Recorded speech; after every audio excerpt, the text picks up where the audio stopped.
Hey everybody, I'm assuming you can hear that humming, whirring noise off in the distance, and you can probably hear those screeching insects a little closer.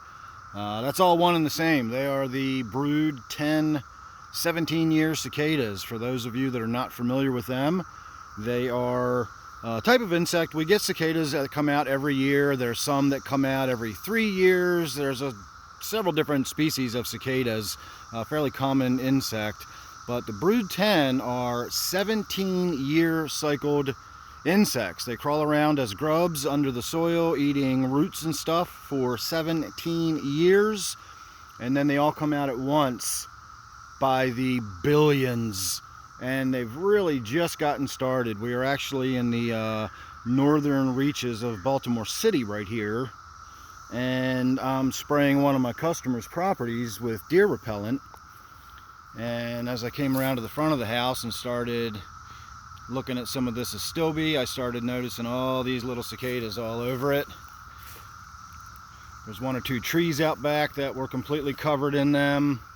I started looking around at the hydrangeas as I was moving around, and you can start to see how we've got these little cicadas everywhere. So the brood 10 are a little bit different than the ones we see normally.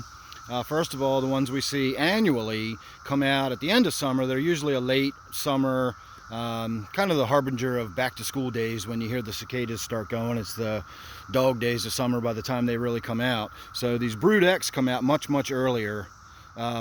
Usually by about mid-June they'll be done if the weather's warm enough. This year's been a little chilly, so they're getting kind of a late start.